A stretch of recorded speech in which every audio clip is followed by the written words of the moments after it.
జెండా సభ సక్సెస్ తో చాలా మందికి మనం చూస్తున్నాం. మొత్తం కోట్లాది మంది ప్రజలకు ఒక క్లారిటీ ఇచ్చారు. ప్రజా అజెండా ప్రజలకు సంబంధించి కూడా ఆంధ్రప్రదేశ్ ప్రజలకు ఇవ్వాల్సినటువంటి క్లారిటీ రావడంతో పాటుగా ఈ సభ చూసిన తర్వాత కొంతమందికి అంటే పవన్ కళ్యాణ్ చాలా క్లియర్ గా క్లారిటీగా తమ పార్టీ పరిస్థితి, తమ పార్టీ 24 అసెంబ్లీ స్థానాలు 3 లోక్సభ స్థానాల్లో ఎందుకు పోటీ చేస్తున్నాం, పోటీ చేసి ప్రస్తుత ప్రణాళిక ఏంది, రాబోయే రోజుల్లో మన యొక్క టార్గెట్ ఏంటి అనేటువంటి అంశాలపైన ఆయన ఎక్కడ అరమరకలు లేకుండా ఏ రకమైనటువంటి చాలా మంది ఒక పార్టీ అధినేతగా ఉండేటప్పుడు మేమేం తక్కువ, మాకు అసలు చాలా మంది మనం చూస్తున్నాం అసలు 1% లేదా 1.5% లేనటువంటి వాళ్ళు కూడా ఓట్ల శాతం అంటే తక్కువ చేయడం కాదు, మేమే ముఖ్యమంత్రిగా ఉంటామని కొంతమంది, మా పార్టీయే ఉంటుందని కొంతమంది అని చెప్తున్నా కూడా పవన్ కళ్యాణ్ అయితే మనం ప్రాక్టికల్గా ఆలోచిద్దాం అనేటువంటి అంశంతో ఆయన మాట్లాడడం జరిగింది. అయితే దీనిపైన చూస్తే అధికార పార్టీ ఇవాళ మార్నింగ్ నుంచి పార్టీ ముఖ్య నాయకులు కావచ్చు, మంత్రులు కావచ్చు, ఎమ్మెల్యేలు కావచ్చు, చాలా రకాలుగా అసలు పవన్ కళ్యాణ్ చాలా ద్రోహం చేస్తున్నాడు, పార్టీకి చాలా మోసం చేస్తున్నారు, అసలు ఆయన మొత్తం అసలు ఎందుకు ఈ రకమైనటువంటి నిర్ణయం తీసుకున్నారు, ఎవరి ప్రయోజనాల కోసం దీన్ని చూస్తున్నారని చెప్పి ఎవరికి భయపడుతున్నారు, ఎవరు డైరెక్షన్లో వెళ్తున్నారు, 1 కాదు 2 కాదు రకరకాలుగా ఆయన పైన కామెంట్ చేస్తున్నటువంటి పరిస్థితి. ఆయన చాలా క్లియర్గా చెప్పారు నేను ఈసారి వామనుణ్ణి అని చెప్పి, కానీ దాన్ని కూడా ఇష్టం వచ్చినట్లుగా ఆయన పైన కామెంట్ చేస్తున్నటువంటి పరిస్థితి. ఒక కొంతమంది అయితే అదే పనిగా ఆ సభలో ఉన్నటువంటి లోపాలు లేదా లోటుపాట్లు, అసలు ఎందుకు సభ పెట్టారు, ఆ సభ ఎంతమంది జనం వచ్చారు, ఆ సభ ఇచ్చిన సందేశం ఏంటి, అసలు ప్రజలకు ఏ రకమైనటువంటి క్లారిటీ ఇవ్వలేదు, కాపుల ఆత్మ గౌరవాన్ని కూడా దెబ్బతీశారని చెప్పి కాపు కోణంలో దానిపైన మొత్తం రాజకీయం చేస్తున్నటువంటి పరిస్థితి మనం చూస్తున్నాం. కొంతమంది లేఖలు కావచ్చు, విమర్శలు చేసేటువంటి వారికి పవన్ కళ్యాణ్ వాస్తవాలను గ్రహించండి అనే బహుశా ఆయన చెప్పారు, కానీ దాన్ని రకరకాల అర్థాలు తీసుకుంటున్నటువంటి పరిస్థితులు కూడా మనం చూస్తున్నాం. దానికి తోడు సోషల్ మీడియాలో అయితే విచ్చలవిడిగా చంద్రబాబు నాయుడు గారు మాట్లాడినటువంటి వీడియోని ఆడియోని కూడా మార్చేసి ఇవ్వడం అదొకటైతే. పవన్ కళ్యాణ్ గారి పేరుతో ఉదయాన్నే జనసేన పార్టీ పేరు పైన ఒక లేఖ, ఇష్టమైన వాళ్ళు ఉండండి లేదంటే అధికార పార్టీ జెండాలు పట్టుకోండి, ఎవరైనా ఆ రకంగా చెప్తారా? అసలు ఆంధ్రజ్యోతికి ఏమీ సంబంధం లేదు, ఆంధ్రజ్యోతికి సంబంధం లేనటువంటి ఒక వార్తని ఆంధ్రజ్యోతి పేరుతో పవన్ కళ్యాణ్ గారికి 4వ సతీమణి భార్య అని చెప్పి ఒకరు ఫోటో వేసి ఆయనకు సంబంధించిన దాన్ని మొత్తం కూడా ప్రచారం చేస్తున్నారు, వైరల్ చేస్తున్నారు. ఎందుకు ఇంతలా కుట్ర చేయాలి, ఇంతలా అసలు చీల్చేదానికి అటు ఒకవైపు కూటమిని ఇంకొక వైపు కాపులు సంబంధించిన అంశాన్ని కూడా ప్రస్తావిస్తూ కాపుల్లో లేనటువంటిది, వారికి రానటువంటి ఆలోచనలు, లేకపోతే వారు అలా రకంగా ఆలోచించకపోయినా అలా దాన్ని రాజేసేటువంటి ప్రయత్నం జరుగుతోంది. సో దీనికి సంబంధించినటువంటి డిస్కషన్ కూడా చేద్దాం. మనతో పాటు జనసేన పార్టీకి సంబంధించినటువంటి సీనియర్ నాయకులు బొలిశెట్టి శ్రీనివాస్ గారు మనతో పాటు జాయిన్ అయ్యారు. అలానే ప్రముఖ అనలిస్టు, సీనియర్ జర్నలిస్ట్ అయినటువంటి విక్రమ్ పోలా గారు మనతో పాటు స్టూడియోలో ఉన్నారు. తెలుగుదేశం పార్టీ అధికార ప్రతినిధి, మాజీ శాసన మండలి సభ్యులు దీపక్ రెడ్డి గారు మనతో పాటు లైవ్ లో జాయిన్ అయ్యారు. అలానే భారతీయ జనతా పార్టీ అధికార ప్రతినిధి సాధినేని యామిని గారు కూడా మనతో పాటు లైవ్ లో జాయిన్ కాబోతున్నారు. శ్రీనివాస్ గారు నమస్తే, మీతోనే మొదలు పెడదాం. సభ నిన్న మీ దగ్గర జరిగింది, దానికి సంబంధించినటువంటి బాధ్యతలు కావచ్చు అన్ని మీరు చూశారు. అసలు సభ ఏం జరిగింది, సభలో అసలు ఏం చెప్పారు, అసలు సభ అటర్ ఫ్లాప్ లక్షలు అన్నారు, ఆ పరిస్థితి ఎక్కడ ఉందని చెప్పి ఇవాళ ఉదయం నుంచి అధికార పార్టీ నుంచి విమర్శలు చేస్తున్నటువంటి పరిస్థితి. నిన్న మీరు సభ నిర్వహించారు, సభను చూశారు, సభ అయ్యేంత వరకు కూడా అక్కడే ఉన్నటువంటి పరిస్థితి. అసలు ఈ సభ ఎలా జరిగింది, సభ ద్వారా ఏమీ చెప్పలేదా, సభ ద్వారా సరే మీరు ఇవ్వాల్సింది మీ అధినేత ఇవ్వాల్సినటువంటి క్లారిటీ ఇచ్చారు, కానీ అటర్ ఫ్లాప్ అని చెప్పి ప్రచారం చేస్తున్నారు, ఎట్లా చూడాలి దీన్ని? ముందుగా మీకు మిత్రులకి నమస్కారం అండి. నిన్న జరిగిన సభ నేను ఒక 4 గదుల మధ్యలో పెట్టింది కాదు, ఒక బహిరంగ ప్రదేశం, దాదాపుగా 25 నుంచి 30 ఎకరాల్లో మనం సభ జరుపుకున్నాం. రాష్ట్ర ప్రభుత్వం నుంచి అధికార పార్టీ నుంచి చాలా ఒత్తిడి ఎదుర్కోవాల్సి వచ్చింది. ఎందుకంటే ఏ బస్సు మనకి ఏమనలేదు, ప్రైవేట్ బస్సు కూడా ఏమనలేదు, స్కూల్ బస్సు కూడా ఏమనలేదు, కేవలం ఆటోల మీద, కార్ల మీద, మోటార్ సైకిల్ మీద సభ జరగడం జరిగింది. దాదాపుగా 2 లక్షల నుంచి 2 లక్షల 15 మంది జనం ఆగడం జరిగింది. ఇంకా అది ఎక్కువైన తర్వాత జనం లోనికి వెళ్లకుండా బయటకు వెళ్ళిన సందర్భంగా మీరు విజువల్స్ కనపడుతుంది, చూసుకోవచ్చు. దాంట్లో అది మానేసి జనం వెళ్ళిపోయిన తర్వాత 4 ఫోటోలు తీసి ఇగో పవన్ కళ్యాణ్ గారి సభ అంతా ఖాళీగా ఉందని చెప్పుకునేటువంటి ఒక మీడియాలు కొన్ని ఉన్నాయి, సాక్షి పేపర్ లాంటి, సాక్షి టీవీ లాంటి, వాళ్ళకి సైజు అది కరపత్రిక కానీ దాన్ని పెద్దగా నేనైతే పట్టించుకోను. ఎందుకంటే నిరంతరం వాళ్ళ విషయం చెబుతా ఉంటారు. ప్రతిపక్ష పార్టీని బతకకుండా చేసే ప్రభుత్వం ఇది. ఎట్లా కూడా మనకి ఎలాంటి స్వాతంత్రం లేకుండా అధికారుల్ని చాలా ఇబ్బంది పెట్టి లాస్ట్ మినిట్ వరకు కూడా మనకి ఇచ్చారో కూడా తెలియకుండా మనం ఎప్పుడో 3 రోజుల ముందు నుంచి మనం సభకు పర్మిషన్ పెట్టాం. అన్ని రకాలుగా వాళ్ళు ఇచ్చిన నోటీస్ అన్ని కూడా ఫుల్ఫిల్ చేశాం. ఫైర్ ఇంజిన్ అడిగారు, అంబులెన్స్ అడిగారు, టోయింగ్ వ్యాన్ అడిగారు. అక్కడ అన్ని వే అంతా కంఫర్ట్ గా ఇంకో 15 అడుగులు పెంచుకున్నారు. చెప్పినది చేసినప్పుడు కూడా రాత్రి 3 దాకా వేధిస్తారు. అయినప్పుడు కూడా ఆ సభను జయప్రదం అవడం జనంలోకి వచ్చిన కదలిక అది నేను లేకపోతే ఇంకోటి తీసుకొచ్చేది కాదు. ఆ సభ జరిగినంత కాలం మీరు కూడా చూసుకుంటారు, మీరు కూడా లైవ్ ఇచ్చారు. మీరు చెప్తే అది అవాస్తవం. మీకు చెప్పింది మీ విజువల్స్, మీ ఫోటోలు, మీ కెమెరా ఇవన్నీ మీరు సృష్టించింది కాదు. అవన్నీ దాన్ని మార్చలేరు. ప్రజలు కూడా చూస్తూ ఉంటారు. సభ ఫెయిల్యూర్ అంటే కళ్ళు పోయిన వాళ్ళు ఎవరైనా మాట్లాడవచ్చు. కళ్ళు లేని అందరూ మాట్లాడే మాట సభ ఫెయిల్యూర్ అని మాట్లాడతారు. కష్టపడి పనిచేసిన మాకు తెలుసు. ఎంత గ్యాదరింగ్ చేసి ఒక్క పైసా పడకుండా జన సైనికులు వేరే మంది స్వచ్ఛందంగా దాంట్లో పార్టిసిపేట్ చేశారు. కావాలంటే ఏ ఊరి నుంచి ఎంతమంది జనాలు కూడా లెక్క చెప్పడానికి మేము సిద్ధంగా ఉన్నాం. మా ఒక్క తాడేపూడి నుంచి 50 నుంచి 60 జనాలను అటెండ్ చేయడం జరుగుతుంది.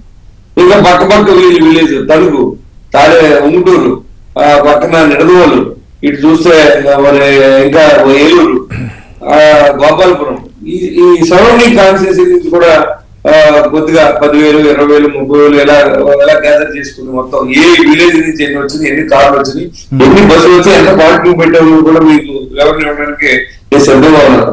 కానీ సాక్షి టీవీలో చూపించడానికి వివరణ ఇస్తే నాకు 1 నిమిషం కూడా ఖాళీ ఉండదు. ఎందుకంటే పొద్దున్న సాయం దాకా ఇప్పుడు నాకు డిబేట్ లేదు.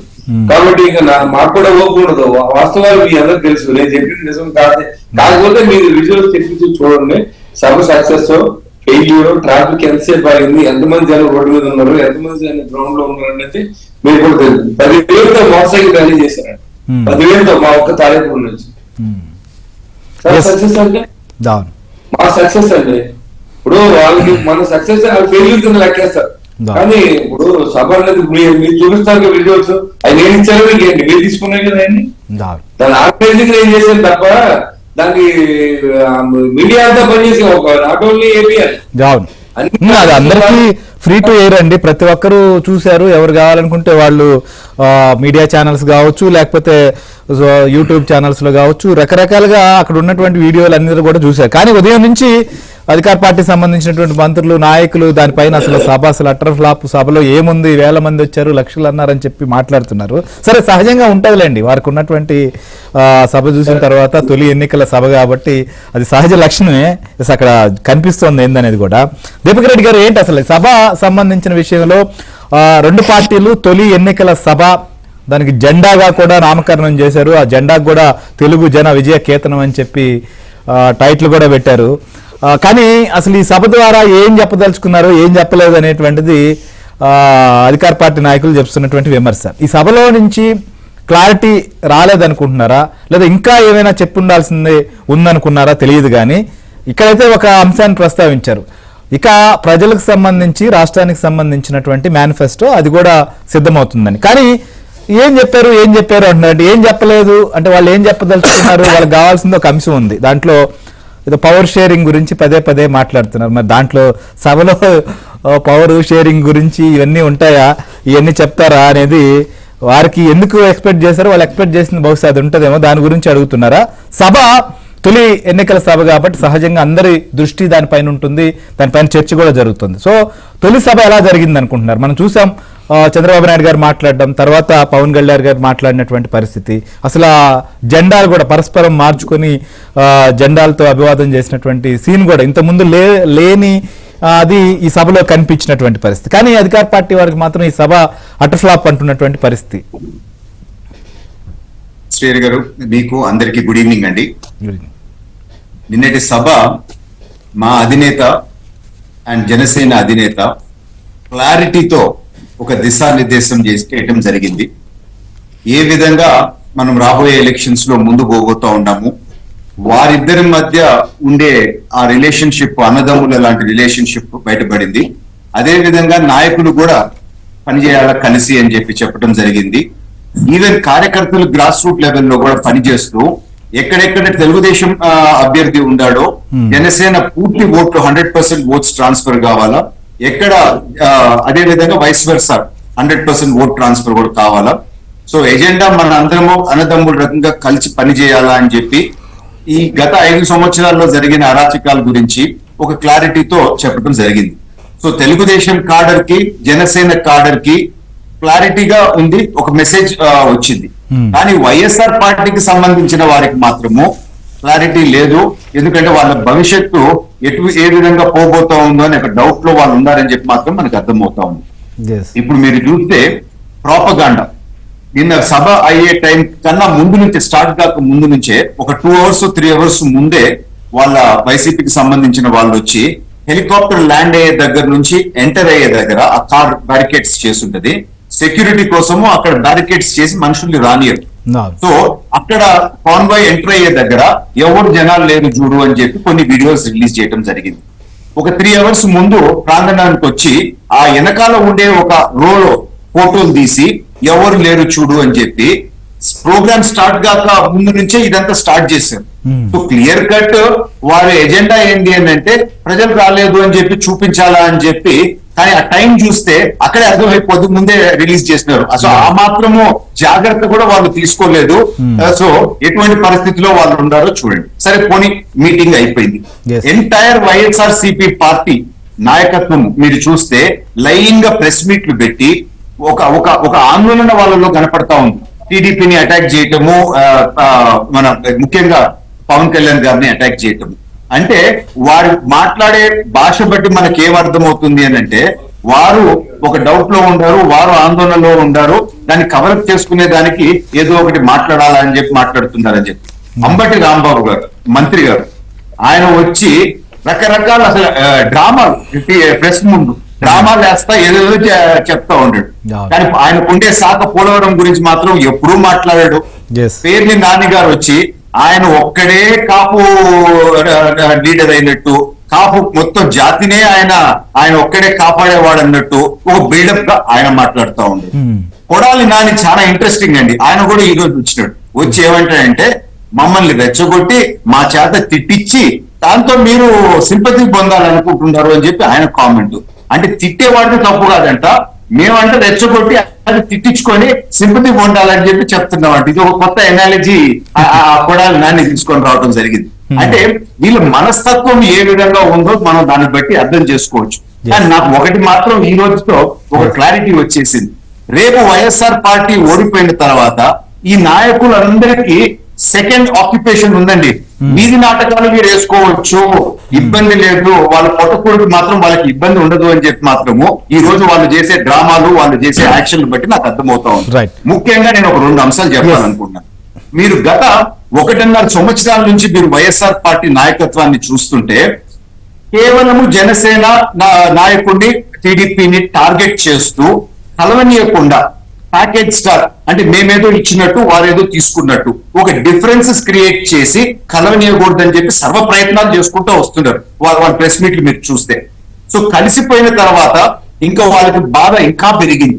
సో అప్పుడు ఏం చేస్తారు, సోషల్ మీడియాలో టీడీపీ కార్యకర్తలు అని చెప్పి మనం డిస్కస్ చేద్దాం సార్. సోషల్ మీడియాలో ఇవాళ వచ్చినటువంటి పోస్టుల పైన కూడా మనం మాట్లాడదాం సార్ 1 by 1. ఎందుకంటే సభలో కాపుల ఆత్మగౌరవాన్ని దెబ్బతీశారు అనేటువంటిది, లేదా ఈ అంశాలను కూడా చాలా తీవ్రంగా ప్రశ్నించినటువంటి పరిస్థితి, లేదా వాళ్ళ కోణంలో చూస్తే దీన్ని ఏదో అన్యాయం జరిగిపోతుంది, దీన్ని అంతా కూడా సమర్థించుకునే ప్రయత్నం చేశారు పవన్ కళ్యాణ్ అని చెప్పి మాట్లాడుతున్నారు. దానిపైన కూడా మనం డిస్కస్ చేద్దాం.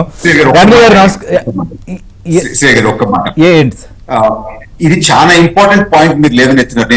డీటెయిల్స్ లోకి పోయే ముందు ఎంతసేపు వాళ్ళు లేవనెత్తేది ఏంటంటే తక్కువ సీట్స్ జనసేనకి ఇచ్చినారు అని చెప్పి ఒక ప్రాపగాండా చేసి జనసేనలో ఉండే నాయకులని బాధపరిచే విధంగా వారు ముందుకు పోతా ఉండేది. ప్రజాస్వామ్యంలో ఏ విధంగా లెక్క ఉంటదండి, ఎప్పుడన్నా ఓట్ షేర్ బట్టే కదా లెక్క ఉండేది.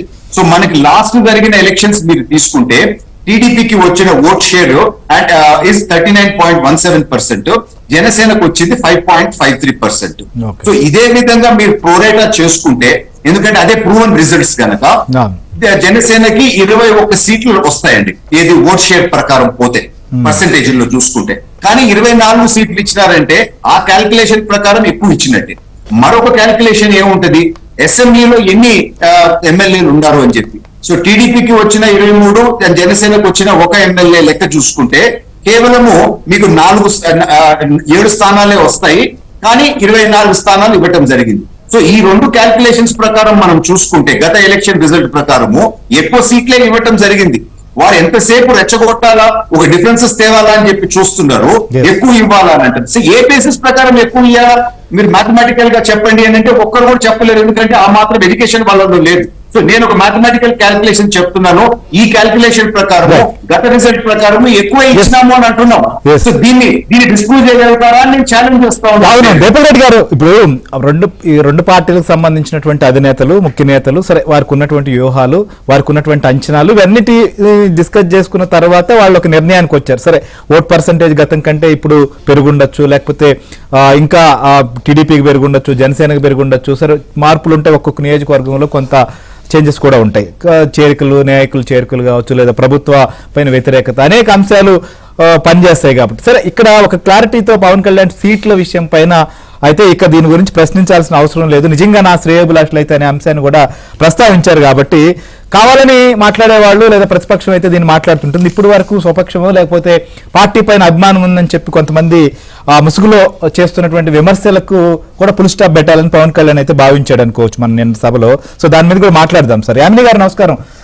నిన్న సభ ప్రతిపక్ష నాయకుల సభ అంటే తాము సిద్ధం సభలు పెట్టుకోవచ్చు, లేకపోతే మరో సభ పెట్టుకోవచ్చు, వారు బల నిరూపణ చేసుకునేటువంటి ప్రయత్నం, లేకపోతే వారికి ఉన్నటువంటి మొత్తం అన్ని రకాలైనటువంటి బలాలను ఉపయోగించి చేయొచ్చు. కానీ ప్రతిపక్ష సభ జరిగింది అక్కడ జనసేన తెలుగుదేశం పార్టీ ఎన్నికల సభ. ఆ సభలో భారతీయ జనతా పార్టీ నాయకులు ప్రత్యక్షంగా పాల్గొనకపోయినా భారతీయ జనతా పార్టీ గెలవాలి, మోడీ మళ్ళీ ప్రధాని కావాలని చెప్పి పవన్ కళ్యాణ్ గారు కావచ్చు, లేదా మిగిలినటువంటి ముఖ్య నాయకులు కూడా ప్రస్తావించారు. సో ఈ సభ ప్రతిపక్షాలు నిర్వహించేటువంటి సభలు, ఆ సభకు వస్తున్నటువంటి జనాలు, లేకపోతే అక్కడ వారు ఇచ్చినటువంటి పిలుపు, ఇవన్నీ రాష్ట్ర ప్రజలకు ఏ రకమైనటువంటి స్పష్టత ఇచ్చారు, లేదా రాష్ట్రంలో జరుగుతున్నటువంటి పరిణామాల కోణంలో చూడాలా, లేకపోతే అక్కడ సభలో వీరు తక్కువ వచ్చారు, వారు తక్కువ వచ్చారు, లేకపోతే వారు లేనటువంటి వాళ్ళ గురించి మాట్లాడారు, ఈ అంశాలు ముఖ్యం అంటారా? నిన్న జరిగినటువంటి తొలి ఎన్నికల సభ అటు జనసేన మీ మిత్ర పార్టీ, మీ ఎన్డీఏలో ఉన్నటువంటి పార్టీ, ఇటు తెలుగుదేశం పార్టీతో కూడా చర్చలు కూడా జరిగాయి, సీట్ల పైన కావచ్చు లేదా పొత్తుల పైన కూడా తొందరలోనే ఒక క్లారిటీ రాబోతున్నటువంటి తరుణంలో జరిగినటువంటి సభ. ఈ సభ పైన, ఈ సభలో నిర్వహించిన ముఖ్య నాయకుల పైన అధికార పార్టీ నుంచి వస్తున్నటువంటి కామెంట్స్ చూసినప్పుడు ఏమనిపిస్తుంది?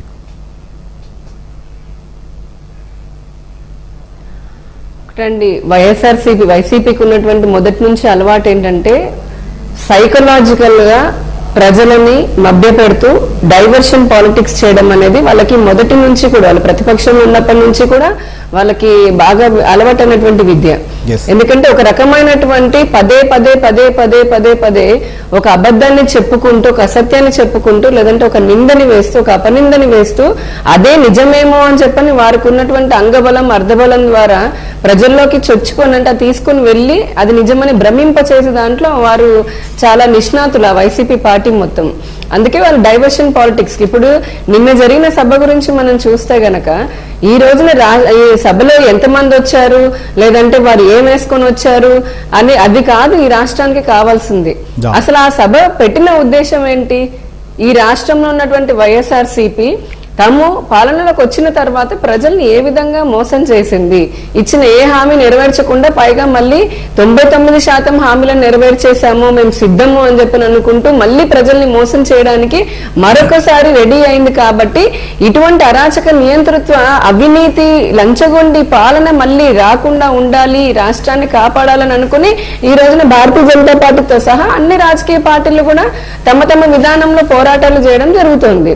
అందులో భాగంగానే నిన్న 2 పార్టీలు పెట్టుకుని ఉండొచ్చు. ఇక్కడ ఎంతమంది వస్తారు అని చెప్పని వైసీపీ నాయకులు ఇంతమంది వచ్చారు, ఖాళీ సీట్లు ఉన్నాయి, లేదంటే ఈ విధంగా రెచ్చగొట్టే మాటల్ని మనం చూస్తుంటే గనక రాష్ట్రంలో ఏ విధంగా అసలు మిగిలిపోయిన 1% కొంచెం అయినా సరే వనరులని రాష్ట్రాన్ని ఇంకా పూర్తిగా ధ్వంసం చేయాలని కంకణం కట్టుకున్నట్టుగా తెలుస్తుంది. ఒక చిన్న డిఫరెన్స్ చెప్తానండి. ఈ దేశ ప్రజలకి 10 సంవత్సరాల కిందట నరేంద్ర మోదీ గారు మొట్టమొదటిగా ప్రధాని అయినప్పుడు ఆయన ఫస్ట్ సంతకం చేసినప్పుడు ఏం క్లారిటీ క్లారిటీ ఇచ్చారు. నా ప్రభుత్వం అంటే మా ప్రభుత్వము పేదల కోసం, అట్టడుగు బడుగు బలహీన వర్గాల కోసం, మహిళల కోసం, రైతుల కోసం, పేదల కోసం పనిచేస్తుందన్నారు. ఆయన చెప్పిన తర్వాత ఈ 10 సంవత్సరాల్లో కూడా ఇచ్చిన ప్రతి హామీని నెరవేర్చుకుంటూ ఇవ్వనివి కూడా చేసుకుంటూ వచ్చి మొన్న లేటెస్ట్ గా 1 నెల కిందట మీరు చూస్తే ప్రధానమంత్రి దేశ ప్రజలను అడిగారు, మేము చెప్పినవి చేశాము, ఇంకొంచెం చేయడానికి సిద్ధంగా ఉన్నాము, ఈ దేశ ప్రజలు మీరు మా నుండి ఏం ఆశిస్తున్నారు చెబితే అవి కూడా చేస్తాము, ఎందుకంటే మాకు దేశాభివృద్ధి కావాలి, 20 సంవత్సరాల్లో దేశం 3వ ఆర్థిక స్థితి అని దేశ నాయకులు ఒక స్పష్టమైనటువంటి ప్రధానమంత్రి స్థాయి నేను చెప్తున్నాను, అదే స్టేట్ కూడా కంపేర్ చేద్దాం. ఒక ప్రధానమంత్రి దేశ ప్రజలను ఉద్దేశించి ఒక ఆకాంక్షను దిశానిర్దేశం చేశారు. అలాగే కేంద్ర మంత్రులను మీరు చూడండి, జయశంకర్ కానివ్వండి, నిర్మలా సీతారామన్ గారు కానివ్వండి, లేదంటే అశ్విని వైష్ణవ్ గారు కానీ, రాజ్నాథ్ సింగ్ గారు కానీ, ఇలా ఏ మంత్రిని చూసుకున్నా కూడా వాళ్ళు తమ తమ సామర్థ్యాన్ని నిరూపించుకుంటూ ఆ మంత్రిత్వ శాఖలో బాగా పనిచేస్తూ నరేంద్ర మోదీ గారి ప్రభుత్వానికి బలాన్ని చేకూర్చారు. ఏ రోజైనా సరే భారతీయ జనతా పార్టీ ప్రతిపక్షాలని వ్యక్తిగతంగా దూషణ చేశారు మోదీ గారు? చేయలేదు. ఆ కాంగ్రెస్ లాంటి అవినీతి, అరాచక కుటుంబ వారసత్వ పాలన ఈ దేశ ప్రజలకు అవసరం లేదు అని చెప్పని పాలనతో నిరూపించారు. ఇక రాష్ట్రానికి వద్దాం. దేశంలో ఉన్నటువంటి పరిస్థితి ఇలా ఉంటే మన రాష్ట్రంలో ఏం జరుగుతుంది? ఒక బాధ్యతాయుతమైనటువంటి ముఖ్యమంత్రి స్థానంలో ఉన్న వ్యక్తి తాను చేస్తానని చెప్పని ఇచ్చిన హామీలు నెరవేర్చకపోగా ప్రజలను ఇప్పటికీ అబద్ధం చెప్తూ మభ్యపెడుతూ ప్రతిపక్షాల నాయకులను డైరెక్ట్ గా అధ్యక్షులని వ్యక్తిగతంగా దూషణ చేస్తూ వారి వ్యక్తిత్వ హననాన్ని చేస్తూ ఎప్పుడు చూసినా అంటే వాళ్ళు చేసింది ఏమీ లేక ఈ విధంగా వ్యక్తిగత దూషణ చేస్తూ తన పార్టీ కార్యకర్తలతో మరింత వారి క్యారెక్టర్ అసాసినేషన్ చేయడం అనేది ఈ ముఖ్యమంత్రిని చూస్తున్నాం. అంటే ఇక్కడ క్లారిటీ అర్థం చేసుకోవచ్చు. ఈ రాష్ట్రానికి ఒక దిశను ఇవ్వాల్సినటువంటి వ్యక్తి, ముఖ్యమంత్రి స్థానంలో ఉన్న వ్యక్తి పాలనని మర్చిపోయి పూర్తిగా కూడా వ్యక్తిగతంగా ఏదో నువ్వంటే నేనంటాను, నువ్వు ఒకటంటే నేను 10 అంటానన్న ధోరణిలో ఈ రాష్ట్ర ప్రజల్ని ఆ విధంగా తీసుకుని వెళ్ళిపోతున్నారు. రెండోది మంత్రులు. అసలు ఈ రాష్ట్రంలో మంత్రుల పేర్లు రాష్ట్ర ప్రజలకి కనీసమైన గుర్తుందా? ఎందుకనంటే వారి సమర్థతను ఇందాక చెప్పినట్టు కేంద్రంలో అయితే మంత్రులు ఏ విధంగా సమర్థత నిరూపించుకున్నారు, రాష్ట్రంలో చూస్తే కనీసం పేర్లు కూడా గుర్తులేనటువంటి పరిస్థితుల్లో ఈ రోజున ఈ రాష్ట్ర వైసీపీ మంత్రులు ఉన్నారు. వారు ఏ రోజైనా సరే 5 సంవత్సరాల్లో మా ప్రభుత్వం ఇచ్చిన హామీ చెప్పగలిగారా? ఆ ధైర్యం కానీ ఎందుకు వస్తున్నారు అని అంటే అదే కాదండి. ఆ మంత్రులు ఎప్పుడు కనిపిస్తారో తెలుసా? మనకి రాష్ట్రంలో ఒకటే నిమిషం శ్రీగారు గారు, ఈ రాష్ట్రంలో వైసీపీ ప్రభుత్వం అంటే గుర్తొచ్చేది ఒక జగన్మోహన్ రెడ్డి, ఒక సజ్జల గారు, లేదంటే ఒక పెద్దిరెడ్డి గారు, ఇలా 3-4 తప్పితే నిజంగా రాష్ట్రాలకి శాఖలకి మంత్రులు ఉన్నారన్న స్పృహ కూడా ఆ మంత్రులకి లేదు. కానీ మంత్రులందరూ బయటకు కనపడతారు ఎప్పుడు? ప్రెస్ మీట్లలో లేదా మైకులు పట్టుకుని ప్రతిపక్షాల నాయకులని బూతులు తిట్టడానికి మటుకు బయటకు వచ్చి కనపడతారు. రాష్ట్రానికి చేసిందేమి చెప్పుకోలేక ఈ రోజున మనకు ఒక భయం పట్టుకుంది. సిద్ధం అని చెప్పని బయటికి అలాగా ఊరికే మేకపోతు గంభీరంగా చూపిస్తున్నారు. కానీ గడప గడపకి వెళ్ళినప్పుడు వారి నాయకులకి, ఇదే మంత్రులకి ప్రజల నుంచి వచ్చినటువంటి సెగని కప్పిపుచ్చడానికి ప్రజల మనసుని దారి తప్పించడానికి ఇటువంటి వ్యక్తిగత వారు మాటలు మాట్లాడుతుంటారు. కానీ ప్రజలు ఇదంతా గమనిస్తున్నారండి. ప్రజలు ఈ రోజున కావాల్సిందేంటి? ప్రజలకి ప్రజలు చూస్తోందేంటి? వారు అనుకున్నటువంటి వారు చెప్తున్నప్పటికీ మేడం ఇప్పుడు వారు ఇంతలా మాట్లాడుతున్నారు ఈ సభ గురించి అంటేనే అర్థం చేసుకోవచ్చు. సరే, ఒకవైపు ప్రజా అజెండా, ప్రగతి అజెండాతో పాటుగా మొత్తం ప్రజలకు అందరికీ ఒక స్పష్టత ఇచ్చేటువంటి ఈ జెండా సభ అనేది టీడీపీ కావచ్చు, జనసేన ఇవాళ చెప్తున్నటువంటి మాట. కానీ ఈ సభలో అసలు ఏమీ లేదు. ఈ సభ ద్వారా ఏం చెప్పలేకపోయారు. ఈ సభ జరిగినటువంటి తీరుని, సభని మొత్తం కూడా మంత్రులు కావచ్చు, నాయకులు కూడా ఇవాళ ఉదయం నుంచి మనం కూడా చూస్తున్నాం. అసలు ఏంటి అసలుకి అంటే వాళ్ళు ఎక్స్పెక్ట్ చేసింది ఏంటి, ఈ సభలో లేనిది ఏంటి? ఈ సభ మొత్తాన్ని చూసిన తర్వాత మీ విశ్లేషణ ఏంటి సార్? ఇప్పుడు జగన్మోహన్ రెడ్డి గారు బటన్స్ నొక్కుతూ ఉంటారు కదా, ఇది ఒక ప్యానిక్ బటన్ అనేది ఇప్పుడు నొక్కారు నిజంగానే. అంటే డెవలప్మెంట్స్ నిన్న జరిగిన జెండా సభ తర్వాత రాష్ట్రంలో వేగంగా కొన్ని మార్పులు జరిగినాయి. దాని మీద డిస్కస్ చేసుకోవాలి. ఎందుకంటే ఏమీ జరగలేదన్నారు కదా. ఎజెండా ఏంటి అన్నారు. జెండా సభలో ఎజెండా ఏముంది? ఆయన ఓడించడమే కదా. ఇప్పుడు చాలా స్పష్టంగా చంద్రబాబు నాయుడు గారు కానీ, పవన్ కళ్యాణ్ గారు కానీ, మిగతా వాళ్ళు కానీ ఏం చెప్పారు? ఈ ప్రభుత్వం ప్రజా వ్యతిరేక విధానాలను అవలంబిస్తుంది కాబట్టి దీనిని ఓడించాలి, మనం రాబోయే రోజుల్లో మన ప్రభుత్వాన్ని ఏర్పాటు చేసుకుందాం, ఇది ఎజెండా అండి. అంటే క్రిస్ప్గా మనం పూర్తి డీటెయిల్స్లోకి వెళ్ళక్కర్లా. మనం ఏంటంటే నర్షల్ చెప్పుకోవాలంటే వైఎస్ఆర్ ప్రభుత్వాన్ని గద్దెదించాలి, మనం ప్రభుత్వం ఎక్కాలి. దట్ ఈస్ ద ఎజెండా కదా. ఆ ఎజెండా లేదంటారు ఏంటి అసలు? వాళ్ళు అంటే విన్నారా, వినలేదా? విన్నా కూడా వాళ్ళు అంటే ఇప్పుడు విన్నారు. ఒకసారి ఒకవైపు మళ్ళీ పవన్ కళ్యాణ్ గారు డైలాగుల గురించి చెప్తున్నారు, ఆయన డైలాగులు వాడారు, సినిమా డైలాగులు చెప్పారు, ఎవరు మొత్తం రాసుకున్నారు. ఆయన ఏం చెప్పారో నేను చూశాను. 2-3 మాజీ మంత్రులు మాట్లాడిందంతా విన్నాను.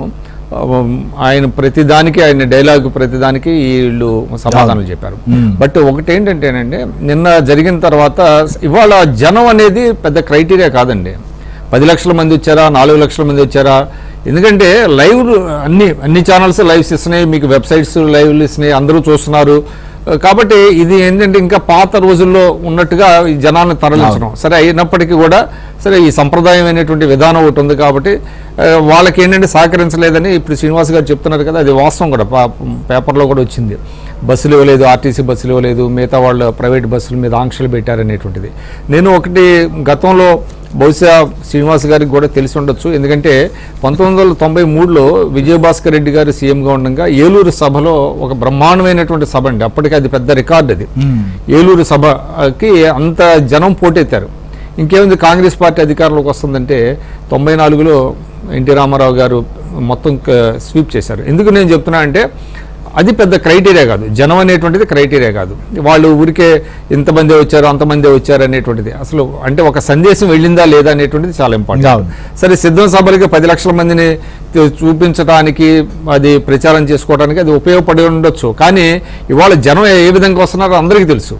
జనాన్ని ఊరికే వాళ్ళంతటా వాళ్ళు రావట్లా, వాళ్ళకి టార్గెట్స్ పెడతారు లీడర్లకి, వాళ్ళకి అనేక రకాలుగా డబ్బులు ఇస్తున్నారు, ఇంకా ట్రాన్స్పోర్టేషన్ ఇదంతా చేసిన తర్వాతనే జనం వస్తున్నారు తప్ప స్వచ్ఛందంగా జనం ఏ పార్టీకి వచ్చేటువంటి పరిస్థితి అయితే లేదు. కొంతమంది అభిమానంతో వస్తారు, చూడాలని వస్తారు. సో కొంతమందికి మీరు అన్నట్లుగా కొంతమంది పార్టీకి ఆడ వస్తారండి, కొంత ప్రజల్లో కూడా వస్తారు. ఇవాళ అంటే పనులన్నీ ఆపుకొని వెళ్లే వాళ్ళు ఎవరుంటారు? మామూలు సామాన్య జనంలో చాలా తక్కువ మంది. అవసరం అది ఎవరి పని వాళ్ళు చేసుకుంటే వినొచ్చు అది. అందువల్ల అది that is not the criteria. కాబట్టి అది ఒక రకంగా వాళ్ళు ఏదో చెప్తున్నారు. ఇంకోటి ఏంటంటే ముఖ్యంగా దీని తర్వాత జరిగినటువంటి పరిణామాలను చూసినట్లయితే వాళ్ళు ఎందుకు ప్యానిక్ బటన్ నొక్కానని చెప్తున్నానంటే, ఇవాళ సిద్ధం 4వ సభ యాక్చువల్లీ మార్చి 3వ తారీఖుని పెట్టుకున్నారు వాళ్ళు. అవును, ఇది ప్రకాశం జిల్లా మేదరమెట్ల, ఇక్కడ మేదరమెట్ల దగ్గర పెట్టాలనుకున్నారు. ఇప్పుడు దాన్ని ఏం చేశారు, 10వ తారీఖుకి వాయిదా వేశారు. వెంటనే విత్ ఇన్ నో టైమ్. ఎందుకు జరిగింది? ఇవాళ 3 ప్రధానమైనటువంటి జిల్లాల్లో వాళ్ళకి మొత్తం నాయకులందరూ వెళ్ళిపోయారండి, డిప్లీట్ అయిపోయింది పార్టీ మొత్తం. చూసినట్లయితే ఇప్పుడు నెల్లూరులో నాయకులందరూ వేమిరెడ్డి ప్రభాకర్ రెడ్డి గారు వెళ్ళిపోయారు. అదేవిధంగా చాలా మంది సీనియర్లు వెళ్ళిపోయారు, ఇప్పటికే వెళ్ళిపోయారు. వాళ్ళకి బలమైనటువంటి నాయకులు ఇప్పుడు అక్కడ లేరు. అదేవిధంగా ప్రకాశం జిల్లాలో మాగుంట వెళ్ళిపోయారు, బాలినేని అటు ఇటుగా ఉన్నారు, వెళ్తారో లేదా తెలియదు. ఆయన ఏంటంటే పూర్తిగా సహకరించేటువంటి పరిస్థితి లేదు. గుంటూరు జిల్లాలో అభ్యర్థులను ఎత్తుక్కుంటున్నారు. మొత్తం మీద 5 ఎంపీలు వెళ్ళిపోయారండి. వాళ్ళ ఎంపీల కోసం వాళ్ళు ఎదుర్కొంటున్నారు. అసలు ఎక్కడ కూడా బలమైనటువంటి నాయకులు లేరు. ఎందుకు ఈ పరిస్థితి ఉత్పన్నమైంది? దేనికి వెళ్ళిపోయారు? దానికే పోనీ రిప్లేస్మెంట్స్ ఉన్నాయా? కరెక్ట్గా రిప్లేస్మెంట్స్ లేవు. ఇవాళ మచిలీపట్నం ఉంది, మచిలీపట్నంలో ఎవరిని నిలబెట్టాలో తెలియనటువంటి పరిస్థితి కనబడుతుంది. మళ్ళీ వంగవీటి రాధాతో మాట్లాడుతున్నారు అనేది ఒకటి వచ్చింది. ఆల్రెడీ మొన్న మనం చూసాము, నిన్నగాక మొన్న అనుకుంటా, అసలు మొత్తం ఆల్మోస్ట్ 99% అభ్యర్థులు ఖరారైపోయారు, 1.5 మాత్రమే మిగిలినాయి అని చెప్పి మళ్ళీ వాళ్ళ ఇప్పుడు 9 గంటలకు ఇప్పుడు ఒక లిస్టు మళ్ళీ రిలీజ్ చేశారు. అవును, రిలీజ్ చేశారా?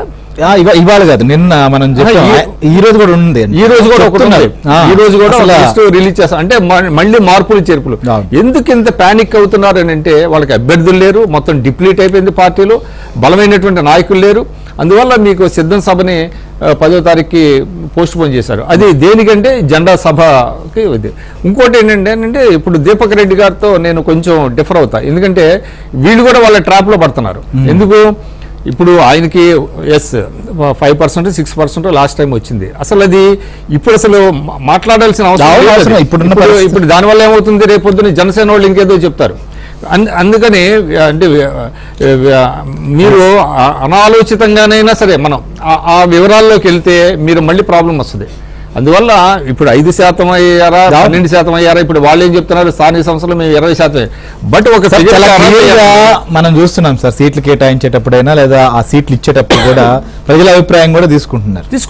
ఒక ఫిగర్ కి అరైవ్ అయ్యాడు ఆయన. అవును. ఒక ఫిగర్ కి అరైవ్ అయిన తర్వాత ఈజ్ ఫుల్లీ సాటిస్ఫైడ్. దాని మీద అక్కడ డిస్ప్యూటే లేదు.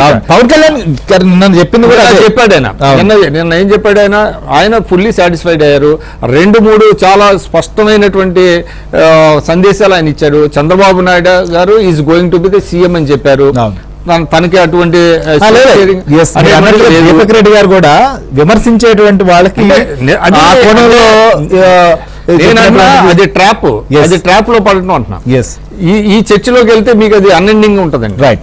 అందువల్ల మీరు ఆ ట్రాప్ లోకి పడకుండా Yes. వాళ్ళు చేసేటువంటి ట్రాప్ లో అవును, ఇప్పుడు అదే కదా ఇవాళంతా కూడా చూస్తే ఈ సభ కాపుల ఆత్మగౌరవాన్ని దెబ్బతీసింది, కాపులను మోసం చేశారు, ఓటు అసలు సీట్లు కాదు పవర్ షేరింగ్ గురించి ఎందుకు మాట్లాడలేదు, ఆయన వామనుడు కాదు ఆయన శల్యుడు సెకండ్ అనేటువంటి జనసేన తెలుగుదేశం పార్టీ పొత్తులకు సంబంధించి లేదా సీట్లు సంబంధించినటువంటి విషయంలో చాలామంది ఆ పొత్తు కుదరకూడదనో లేకపోతే సీట్లు సంబంధించిన దాని విషయాన్ని పదే పదే ప్రస్తావించి వారిని అభిమానించే వారిని కావచ్చు లేదా ఆ పార్టీ సంబంధించి సీట్లు పోటీ చేయాలనుకుంటున్న వారిని రెచ్చగొట్టే ప్రయత్నాలు జరుగుతున్నాయి అనేది జనసేన అధినేత పవన్ కళ్యాణ్ మొదటి నుంచి కూడా చెప్తున్నారు. ఆ ట్రాప్లో పడద్దని కూడా ఆయన పిలుపునిస్తూ వచ్చారు. కానీ నిన్న కూడా ఆయన చాలా క్లియర్గా చెప్పారు, ఈ విషయాన్ని ప్రశ్నించే వాళ్ళు నిజంగా నా మీద అభిమానం ఉంటే అలా ప్రశ్నించరు. ఒకవైపు ఏమో అక్కడ సమర్థిస్తున్నారు ప్రతి అంశాన్ని, సరే అట్లా అని చెప్పి తప్పులు చేయకపోయినా ఇక్కడ ప్రశ్నిస్తున్నారు, ఏంటి ఇది ఈ రకంగా ఎందుకు తీస్తున్నారు అని చెప్పి. అయితే పవన్ కళ్యాణ్ ఈ విషయాన్ని అడిగితే ఆయన ప్రశ్నించకూడదా, ఆయన కాపుల ఆత్మగౌరవాన్ని దెబ్బతీశారు, లేదా పవన్ కళ్యాణ్ ఆయన ఏదో ప్రస్తుతం కాపులకు మోసం చేసే విధంగా వ్యవహరించారు, అసలు పవర్ షేరింగ్ గురించి మాట్లాడలేదు అనేటువంటి అంశాలను కూడా ఇవాళ ప్రస్తావనకు తీసుకొస్తున్నారు. శ్రీనివాస్ గారు, ఏంటి అసలుకి నిన్న పవన్ కళ్యాణ్ గారు ఏ ఉద్దేశంతో ప్రశ్నించే విషయాల్ని ఆయన ఆ సభలో మాట్లాడాల్సి వచ్చింది? అంటే కొంతమంది మనం చూస్తున్న పార్టీలో ఉన్నటువంటి వాళ్ళు బహిరంగంగా ఈ విషయాలని పదే పదే మాట్లాడడం అయితే ఇటీవల కాలంలో లేదు. కానీ ముద్రగడ్ లాంటి వారు, హరిరామయోగి లాంటి వారు లేఖలు రాయడం కావచ్చు, లేదా కొన్ని సలహాలు ఇచ్చేటువంటి ప్రయత్నమా, లేకపోతే వారు వ్యక్తిగతంగా ఉన్నటువంటి ఏ అభిప్రాయంతో కావచ్చు చేస్తున్నటువంటి పరిస్థితులలో ఈ విషయాన్ని పవన్ కళ్యాణ్ మాట్లాడారనుకోవచ్చా, లేకపోతే వారు ఇస్తున్నటువంటి వారు లేఖలను కూడా ఎట్లా చూడాలి? ఇకనైనా ఈ లేఖాస్త్రాలకు ఫుల్ స్టాప్ పడుతుందా? యాక్చువల్గా ఏంటంటే వాళ్ళందరికీ నేను చెప్తాను ఒకటేనండి, వాళ్ళ ఈ కాపు నేతలకు అందరూ కూడా నేను ఒకటే అపీల్ చేస్తా ఉన్నాను. మీరు ఏదైతే ఇవాళ 20 తీసుకోండి, 30 తీసుకోండి, 40 తీసుకోండి అని చెప్తా ఉన్నారు. 2019 సంవత్సరంలో 137 సీట్లు పోటీ చేశామండి. ఒక్క చోట కూడా నెగ్గలేదు, పవన్ కళ్యాణ్ గారు నెగ్గలేదు, మమ్మల్ని కూడా నేను కూడా ఓడిపోయాను. ఇవాళ అప్పటి నుంచి ఈ రోజు వరకు ఈ కాపు నేతలు ఎలాంటి సహాయం చేయలేదు. మళ్ళీ ఎలక్షన్ వచ్చేటప్పటికి ఈ కాపు నేతలు అందరూ సలహాలు ఇస్తుంది. నాయకులు అనేది ఏంటంటే మీరు సలహాలు కాదు పార్టీకి సహాయం చేయండి, మీరు వర్క్ లో కూడా చూపించండి, నాకు సలహాలు ఇవ్వద్దని చెప్తా ఉన్నారు. మొదటి నుంచి ఆయన చెప్పేది అది. ప్లస్ ఏమందరూ అప్పుడు ఈ నాయకులు అసలు కులానికి సంబంధించి పార్టీ కాదని ముందు నుంచి చెప్తా ఉన్నాడు ఆయన. ఇవాళ కులం అయితే నెగ్గుతాం, కులం అయితే ఏ పొద్దున ఎగ్గలేదు కాదు. ఇవాళ లెటర్ ఇచ్చి సలహా ఇచ్చారు, తీసుకుంటే లేకపోలేదు, దానికి ఆన్సర్ చేయాల్సిన అవసరం లేదు. ఏంటంటే అది బాగా ఆ లెటర్ ఇస్తే బాధపడుతుందని నేను అడుగుతాను. ఇప్పుడు ప్రతి దానికి ఒక సలహా ఉంటది, సలహా ఇచ్చినప్పుడు ఆ సలహాని ఇస్తుంటే ఆచరించవచ్చు లేదు. అంతేగాని ఇవ్వకపోతే అల్టిమేట్ ఇవ్వడానికి వాళ్ళు అల్టిమేట్ ఇవ్వడానికి లేదు. అది ఇస్తుంటే పవన్ కళ్యాణ్ గారికి సపోర్ట్ చేయొచ్చు, ఇస్తే మానేయవచ్చు. అంతేగాని మీకు చేయకపోతే మేము ఎలా చేస్తారో ఒక ఆలోచన లేదు, దాన్ని పాటించవలసిన బాధ్యత మాకు కూడా లేదు. ఒక పెద్ద మనిషిగా హరిరామరావు గారు అంటే జనసేన పార్టీకి చాలా గౌరవం ఉంది. ఆయన చాలా అమూల్యమైన సలహాలు కూడా ఇచ్చే సందర్భాలు ఉన్నాయి. ఈ మధ్య కాలంలో ఈ కాపు నాయకులు, కొన్ని సంఘాల నాయకులు ఆయన రెచ్చగొట్టి ఇలాంటి రాజకీయం కూడా జరగవచ్చు. రాజకీయ వాళ్ళు చూడండి, కాపులకి ఏదో నష్టం జరిగిపోయినట్టు పేరుందని బయటకు వచ్చి మాట్లాడతాడు, లేకపోతే కొడాలని మనకి ఏంటి సంబంధం? వీళ్ళు ఎప్పుడైనా కాపులు ఏమైనా చేశారా? గడిచిన 5 సంవత్సరాల్లో కాపు కులసరికి వీళ్ళు ఏమైనా చేశారా? పైగా ఉండి పొత్తు ధర్మం దీన్ని చంద్రబాబు నాయుడు మీకు ఏం ఇచ్చాడు, లేకపోతే చంద్రబాబు నాయుడు మీరు ఏం అడుగుతున్నారు? అది లేదు. నేనైతే ఇట్ ఈస్ వెరీ క్లియర్. పొత్తు ధర్మంలో ఎవరు ఎక్కువ మీరు గ్రౌండ్ లెవెల్ రిపోర్ట్ తీసుకున్న తర్వాత ఏ పార్టీ తెలుగుదేశం ఉందా, బీజేపీ ఉందా, కొత్తప్పుడు మనం డిస్కస్ చేసుకోవాల్సింది ఏంటంటే తాడేపల్లి ఉంది, వీళ్ళు సర్వే చేయించుకున్నారు. సర్వేలో టీడీపీకి వస్తే టీడీపీకి మనం సపోర్ట్ చేయాలి. తణుకు ఉంది, తణుకులో తెలుగుదేశం వచ్చింది, అక్కడ కూడా సపోర్ట్ చేయాలి. అంతేగాని చంద్రబాబు నాయుడు గారు మీకు ఎన్ని ఇచ్చారు, ఎవరిని ఆయన ఇవ్వడానికి, మేము తీసుకోవడానికి ఏంటి, అన్ని కూడా ఏంటంటే గొడవ పెట్టి ఏంటి ఏదన్నా అంటే మీకు ఎన్ని ఇచ్చారని అడుగుతారు. ఎవరు కాదు, ఒప్పందం ఎన్ని చోట్ల మీరు సపోర్ట్ చేస్తూ ఉన్నారు, ఎన్ని చోట్ల వాళ్ళు మీకు సపోర్ట్ చేస్తారు, దాన్ని ఒప్పందంగా భావించాలి తప్ప ఎన్ని ఏదే మధ్యలో ఏంటంటే కళ్యాణ్ గారు నేనే చెప్తా ఉన్నారు, మాకు ఎక్కడికి బాగా ఉంటే అక్కడ నేను పోటీ చేస్తాను. అది 24-25 సంఖ్య అనేది అన్కౌంటబుల్. ఇక్కడ మాకు నిజంగా 50 స్థానంలో నెగ్గి ఖర్చు మాకు ఉన్నాయి, డెఫినెట్ గా మేము పోటీ చేస్తాం. చంద్రబాబు నాయుడు గారు చెప్పిన పొత్తు ధర్మం గ్రౌండ్ రిపోర్ట్ మీద డిపెండ్ అయి ఉంటుంది. అది మీ అందరికీ తెలుసు. ఇవాళ ఒక పార్టీ తీసుకొచ్చి మా ఇక్కడ మౌనంటే కుదరదు, ఏ పార్టీకి ఆ పార్టీ సర్వే చేస్తా ఉంటారు. ఇవాళ బీజేపీ కూడా సర్వే చేయించుకుంది, టీడీపీ సర్వే చేయించుకుంది, జనసేన సర్వే చేయించుకుంది, వైఎస్ఆర్సీపీ సర్వే జరుగుతున్నాయి. ప్రీపోల్ ఈ తెలంగాణ ఎలక్షన్ చూసాం, మనం కర్ణాటక ఎలక్షన్ చూసాం, మరి ఏదైనా సర్వే మన నిజమైన సందర్భం మనం చూస్తా ఉన్నాం. కాబట్టి గ్రౌండ్ రిపోర్ట్ బట్టి ఎక్కడ పని కూడా రిపోర్ట్ చేస్తాం. కాబట్టి తెలుగుదేశం మిత్రులు కూడా మీకు అందించాం, మీకు ఇందించాం అంటే అది మీ హక్కు కాదు. ముద్రగడ గారు కూడా ఒక లేఖ రిలీజ్ చేస్తారు చివరిగా. సరే, నా లాంటి వారి సహకారం అవసరం లేదనుకున్నారో ఏమిటో అనేది మీరు కూడా వారితో మాట్లాడినటువంటి పరిస్థితిని మనం చూసాం. సో పార్టీకి ఇప్పుడు ఉన్నటువంటి పరిస్థితుల్లో అందరు సహకారం కావాలని కోరారు. కానీ పవన్ కళ్యాణ్ గారు నిన్న మాట్లాడిన తర్వాత అంటే ఈ రకంగా సలహాలు ఇచ్చే వారికి కానీ లేదా లేఖలు రాసే వారికి ఆయన వ్యాఖ్యలు కానీ ఆయన కామెంట్స్ రుచించలేదా, లేకపోతే నిజంగా ఆయన చెప్తున్న దాంట్లో వారికి ఏమైనా డిఫర్ అయ్యేటువంటి పరిస్థితులు ఏమైనా ఉన్నాయా, వాస్తవ విరుద్ధాలు లేదా ప్రజాక్షేత్రంలో ఉన్నటువంటి పరిస్థితులకు భిన్నంగా ఏమైనా చెప్పారా పవన్ కళ్యాణ్? యాక్చువల్గా నేను భిన్నంగా ఆయన చెప్పలేదు, నేనే మాట్లాడాను పవన్ కళ్యాణ్ గారితో, భద్రారాయణ గారితో మాట్లాడాను. దగ్గర కూర్చుంటారు అంటే మనం రోజు వెళ్దామని లెవెల్ వచ్చినప్పటికీ కళ్యాణ్ గారు ఢిల్లీ వెళ్ళాలి, ఢిల్లీలో వచ్చిందా డిసైడ్ చేద్దాం, బీజేపీ గతంలో మాట్లాడాలి, కొన్ని ఇష్యూస్ ఉన్నాయి, మనం ఇవాళ గమ్మున ఎన్ని మాట్లాడేసుకుంటే రేపు వాళ్ళు వచ్చిన తర్వాత ఇబ్బంది పడతాం అని ఆలోచనతో కళ్యాణ్ గారు నాకు చెప్పడం, అది ప్రధాన జరిగింది. ఇప్పుడు ఎలక్షన్ దగ్గరికి వచ్చినప్పుడు రాజకీయ నాయకుడికి అలాంటి ఫ్లక్చుయేషన్ కరెక్ట్. భద్రారాయణ గారు కూడా నేను తప్పడుతున్నాను. ఆయన అన్కండిషనల్ గా జనసేన పార్టీలో జాయిన్ అయ్యి వీటితో కలిసి పనిచేస్తానని చెప్పిన వ్యక్తి ఆయన నా దగ్గరే చెప్పాడు. ఆ విషయాన్ని నేను కళ్యాణ్ గారు కూడా చెప్పాను. బట్ మధ్యలో ఏమైంది, మధ్యలో ఎందుకు వెళ్ళలేదు అనేది నాకు ఇప్పుడు కూడా ఏమైంది సార్, మధ్యలో ఏమైంది, ఎందుకని ఆయన ఇట్లా రియాక్ట్ అవ్వాల్సి వచ్చింది ఈ రోజు? అది యాక్చువల్ కళ్యాణ్ గారు తీసుకోవాల్సిన నిర్ణయం. ఎందుకంటే ఆయన ఏమన్నారంటే నాతో శ్రీనివాస్ గారు కొంచెం మనం ఆలోచించాలా, బీజేపీలోకి ఆయన ముందు మాట్లాడారంట, మళ్ళీ వాళ్ళు మనం మిత్రపక్షిగా ఉన్నాం కాబట్టి మనం వెళ్ళి వాళ్ళు తీసుకుంటే మళ్ళీ కాంట్రవర్సీస్ అవుతుంది కాబట్టి వాళ్ళ పెద్దలతో కూడా మాట్లాడిన తర్వాత డిసైడ్ చేద్దామని నాకు చెప్పడం జరిగింది. అదే విషయాన్ని నేను ఆయన తయారు చేశాను. అంతే తప్ప ఇక్కడ ఏమి గొడవలు ఏమంటే ఒక ఇవాళ క్లియర్ కట్ గా నేను చెప్తున్నాను, నేను కాపు చెప్తున్నాను. కాపులు మనోభావాలు ఎలా ఉన్నాయంటే వైఎస్ఆర్సీపీ పార్టీ అసలు కాపు కులాన్ని గుర్తించిన కాదు తొక్కుపెట్టి ఆదేశింది. అలాంటి పరిస్థితుల్లో ఈ రోజు కాపులు మాకేస్తారు అని ఆంధ్ర ఎక్కడైతే మాకేస్తారని కలగంటున్నటువంటి ఈ జగన్మోహన్ రెడ్డి, ఈ సాక్షి టీవీ అది ఏమవుతారో నాకు తెలియదు, కానీ ఎట్టి పరిస్థితుల్లో నోటగైనా కాపులు వేస్తారేమో కానీ ఇతను మాత్రం వైఎస్ఆర్సీపీని గెలిపించడానికి కావాల్సి ఉంటుంది. నేను మీ టీవీ ముఖ్యం నేను తెలియజేస్తాను.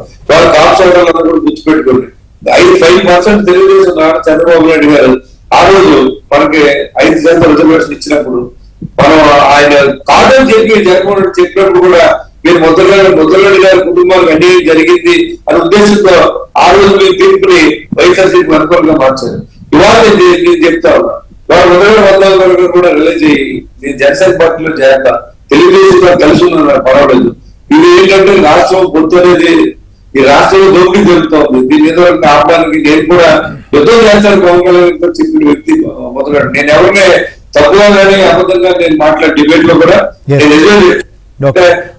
వాస్తవం ఇదే మాట మళ్ళీ పట్టుకెళ్ళి కళ్యాణ్ గారు కూడా చెప్పింది. ఆయన అడిగింది ఏంటంటే మా ఇంటికి వస్తున్నారు కాబట్టి మా ఇంటికి వచ్చి టీ తాగి వెళ్ళమని అన్కండిషనల్ గా నేను మా తమ్ముడితో కలిసి అంటే ఆయన తమ్ముడుగా భావించి నేను ఆయనతో పాటు ఎందుకు చేస్తానని చెప్పినటువంటి పెద్ద మనిషి మొదలుపెడతా ఉన్నారు.